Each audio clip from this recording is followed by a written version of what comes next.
Halo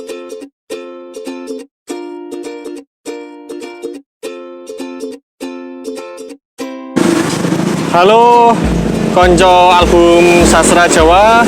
Pada kesempatan kali ini kita akan bincang-bincang produk sastra. Nah, kita sudah ditemani dengan peneliti paling senior di daerah istimewa Yogyakarta yang sudah malang melintang di dunia sastra Jawa. Nah, ini dia Bapak Danu Priyo Prabowo, biasa dipanggil Pak Danu, makanya nih Pak. Ya, ini terima kasih sekali Pak Danu di kesempatan kali ini bersedia meluangkan waktu untuk kita bincang-bincang sastra Jawa. Nah, kira-kira Pak Danu punya produk sastra apa ini yang akan dibahas pada kesempatan kali ini? Ya, terima kasih Mas Afang. Jadi nanti saya akan membahas salah satu karya yang baru saja terbit. Ini karyanya Pak Nursisto.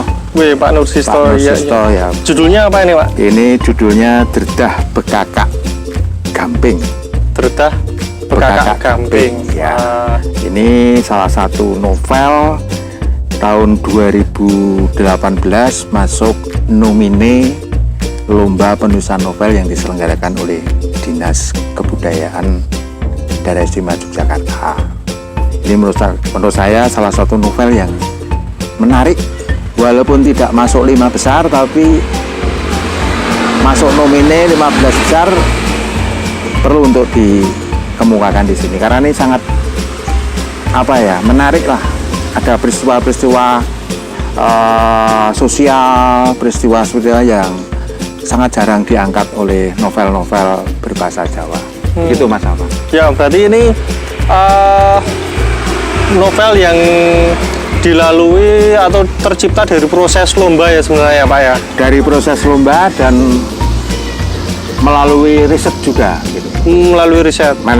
Jadi bukan semata-mata dari imajinasi pengarang, tetapi data-data itu kemudian dirangkai, kemudian baru diimajinasikan menjadi novel ini. Wih, mantap Pak Nursisto. Dan diterbitkan sendiri Mas Afang.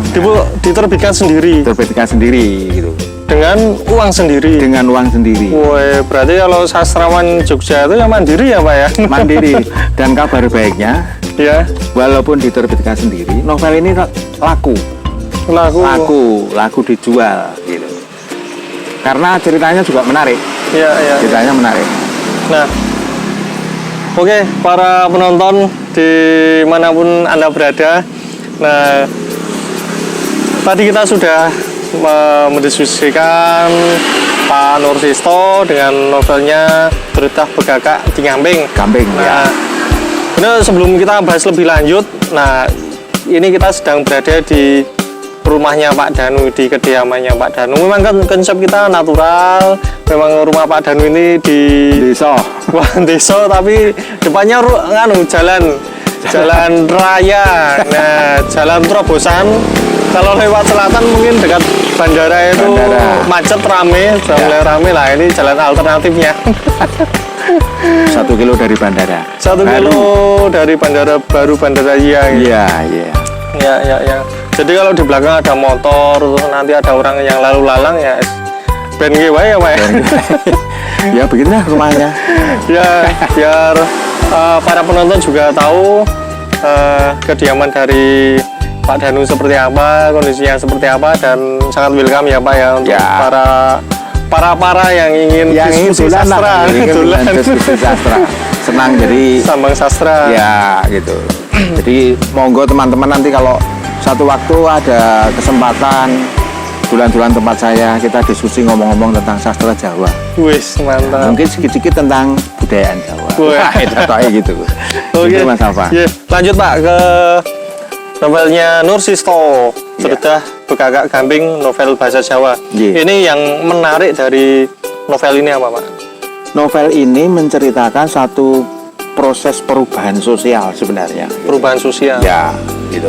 Maka dia masuk nomine, gitu. Perubahan sosial di daerah Gamping. Jadi daerah Gamping itu kan perbatasan atau katakanlah batas antara kota dan desa. di kota Yogyakarta. Gitu. Di sana banyak persawahan, banyak kehidupan yang masih mencirikan suasana pedesaan. Tetapi karena perkembangan kota, daerah itu persawahan-persawahan yang subur, indah, gitu, mulai tergeser oleh bangunan-bangunan beton, bangunan-bangunan yang sifatnya itu permanen dan agak masif. Maka Pak Nursisto sebenarnya melalui novelnya ini juga dalam bahasa Jawanya itu memberikan apa ya, panyaruwe.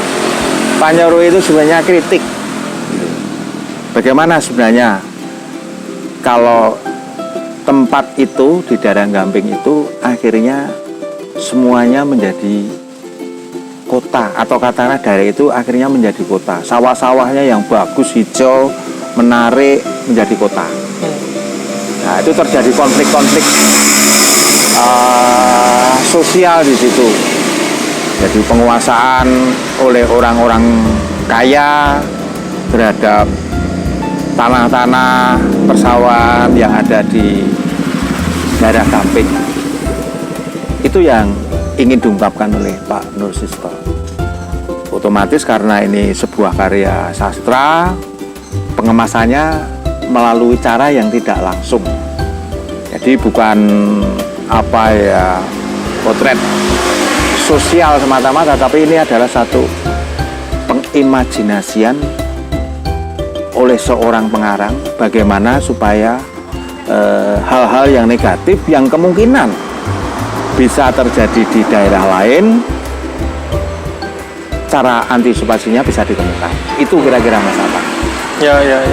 Nah, itu kan mengangkat realitas yang berada di masyarakat, terus dijadikan sebuah karya sastra. Kira-kira yang ditawarkan oleh Nursisto di dalam novel ini apa, Pak? Mungkin ada, biasanya kan kalau sastrawan itu ada pesan-pesan khusus gitu, Pak. Pesannya khusus di samping tadi masalah perubahan sosial di tengah masyarakat, juga di sini diingatkan kembali tentang nilai-nilai luhur Jawa. Oh, yang mungkin oleh orang-orang bukan hanya di Gamping ya, di tempat-tempat lain di tanah Jawa ini mulai meninggalkan. Misalnya karena ini novel berbahasa Jawa, otomatis unggah-ungguh Jawa ini diingatkan bagaimana menghormati orang tua gitu. Bagaimana mengapresiasi orang yang lebih muda melalui tata krama Jawa yang terrefleksikan melalui bahasa yang digunakan. Nah, itu pesan utama di samping pesan sosial tadi, juga pesan utama itu. Juga masalah tradisi bekakak. Tradisi bekakak. Ya. Di sana. Yang setiap bulan Sapar itu selalu rame di Gamping ya. Bukan bikin macet tapi memang rame. Ya. Jadi kalau melihat upacaranya itu sampai bikin macet ya. Antusiasnya masyarakat itu menggambarkan antusiasmenya masyarakat itu masih tinggi terhadap tradisi. Masih menjunjung tradisi. Masih menjunjung. Padahal dari tahun ke tahun ya cuma begitu. Nah, inilah yang menjadi menarik. Ya. Jadi patut kita acungi jempol, kita aturkan terima kasih juga untuk masyarakat Gamping ya. Masyarakat Gamping terutama Mbah Nursisto. Mbah Nursisto ya, yang kemudian mengangkat menjadi karya sastra. Betul. Novel. Betul. Ini kira-kira berapa halaman ini, Pak? Kalau saya lihat ini, atau kita lihat bersama itu 152 halaman. 152 halaman. Ya, 152 halaman. Dan menurut saya, walaupun mungkin ini boleh dikatakan tipis, tapi murwat lah untuk kita baca, kita apresiasi. Sebagai di samping mungkin hiburan, tapi ya ada nilai-nilai yang betul perlu kita pahami, kita terapkan di masyarakat nih. Betul. Meskipun kita mungkin berada di zaman yang sudah modern, apa-apa sudah high-tech teknologi, tapi tetap harus ingat dengan tradisi budaya. Jadi ini boleh dikatakan sebagai bentuk menyeimbangkan antara kemodernan dengan ketradisionalan. Jadi salah satu cara untuk mencapai atau merasakan keseimbangan itu salah satu caranya melalui bacaan. Novel misalnya. Mungkin juga bisa melalui kesenian yang lain gitu. Tapi melalui novel menjadi lebih mendalam. Jadi apa yang menjadi gagasan masyarakat bisa disampaikan oleh si pengarang. Gitu. Jadi otomatis kalau membaca novel ini masyarakat itu terwakili. Terwakili. Gitu. Nah, untuk novel ini sudah diterbitkan ya? Sudah masyarakat bisa mengaksesnya gitu? Bisa mengaksesnya. Sudah bisa. Ya. Untuk kalau boleh tahu ini terbitannya dari mana nih, Pak? Ini terbitan dari ini. Buana Grafika. Ya, mana? Catur Tunggal atau mana itu? Kok Catur Tunggal mana itu daerah? Pokoknya sekitar Ring Road Utara itu. Utara, ya. Gitu. Nah, ini mungkin kalau para penonton penasaran, ingin membaca, ingin menikmati, sudah bisa diakses. Mau ke penerbitnya langsung atau penulisnya langsung, biasanya bisa. dapat bonus tanda tangan. Bonus tanda tangan. Dan foto bareng. Dan pasti senang Mbah Nursisto. Mbah Nursisto itu kalau tidak salah rumahnya di Sedayu ya. Sedayu. Jadi persisnya itu alamatnya ada di sini, di sini. Alamat beliau itu tinggalnya di sini ada gitu.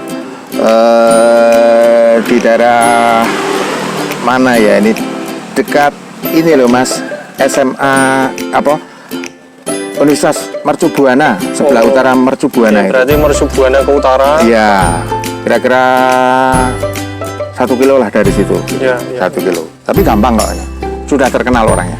Sudah terkenal dan bisa dikontak juga. Bisa dikontak. Di novelnya juga ada kontaknya ya? Ada kontaknya.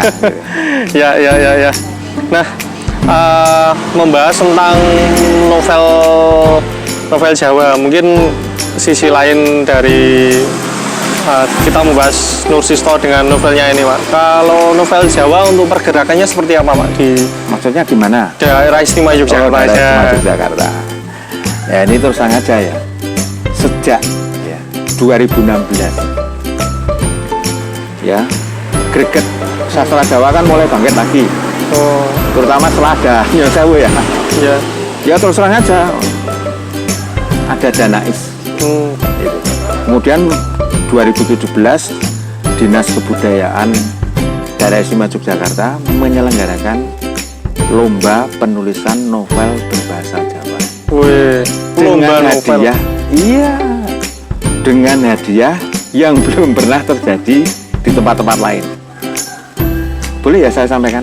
Boleh, berapa itu hadiahnya itu sepertinya? Karena itu juga menimbulkan excited banget. Karena itu menimbulkan kecemburuan di daerah-daerah provinsi atau di provinsi lain gitu. Itu sampai mengatakan misalnya teman-teman dari daerah Pasundan sana, pengarang-pengarang Sunda itu mengatakan, wah hebat ya gitu. Hebat ya bisa menyelenggarakan lomba penulisan novel yang mendapatkan hadiah utama 5 judul, lalu yang nomine lainnya 15 judul. Yang 15 itu mendapatkan hadiah 5 juta.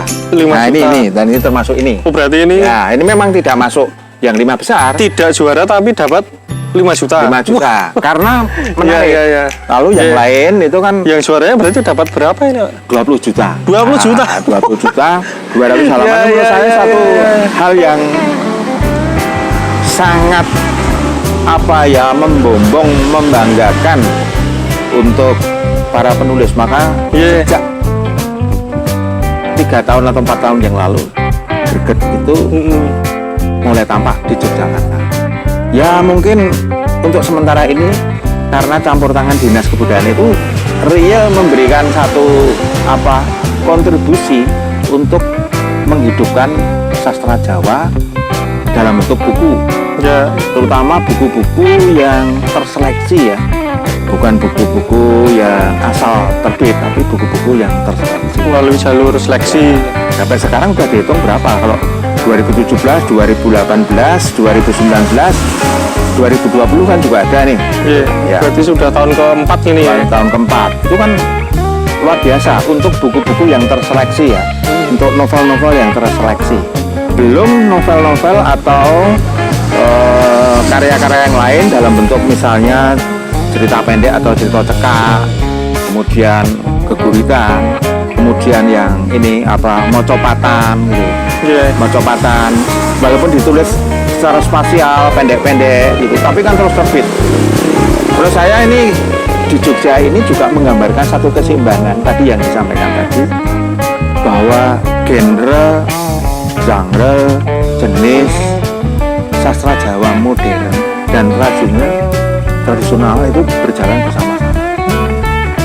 Misalnya tradisional diwakili oleh ini apa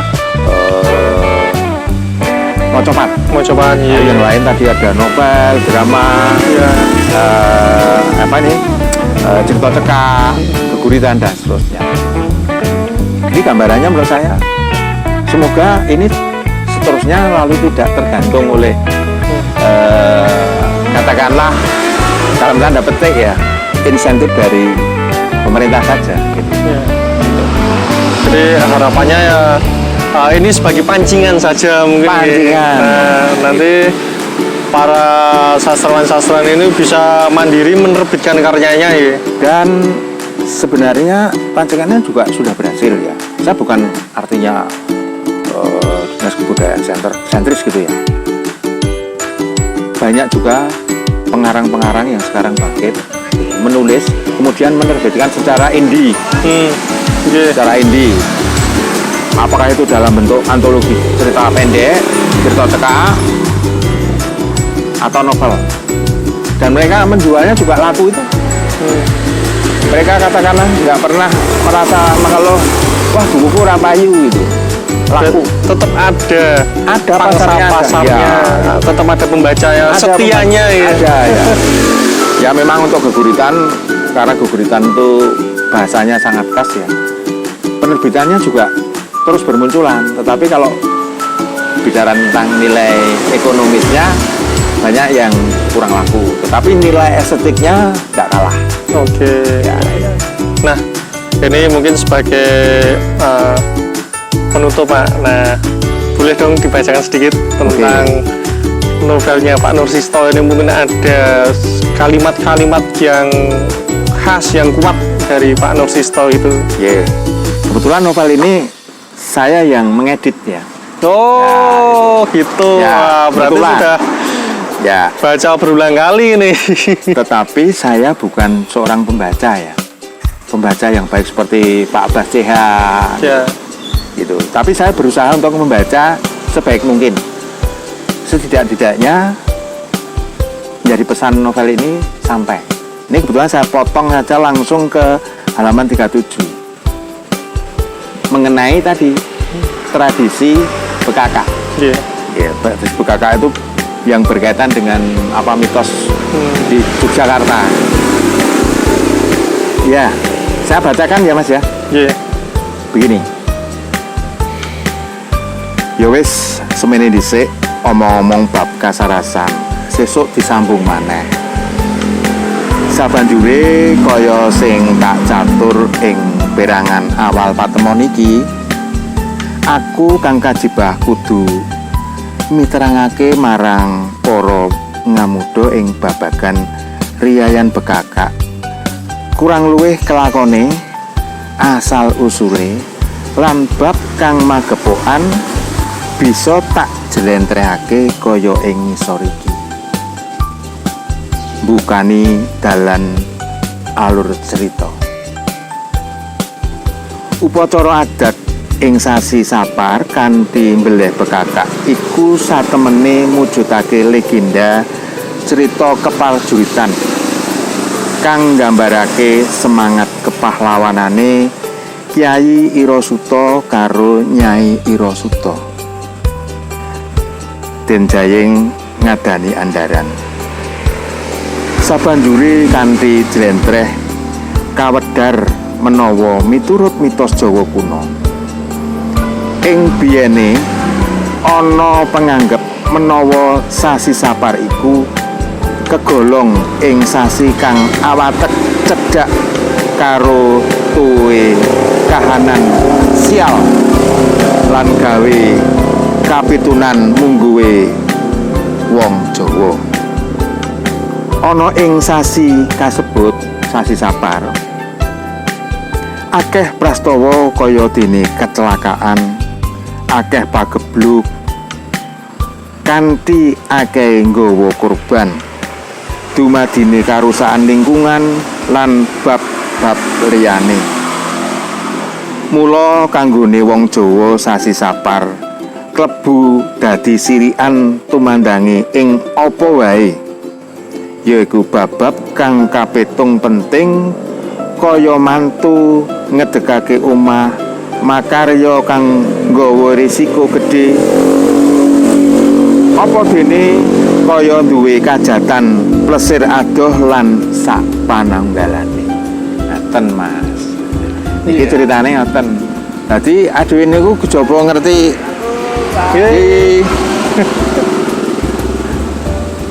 piye mula bukane adat beleh bekaka neng uga ngerti sasine Sapar. Sapar itu tumrape wong Jawa kuwi cedhak.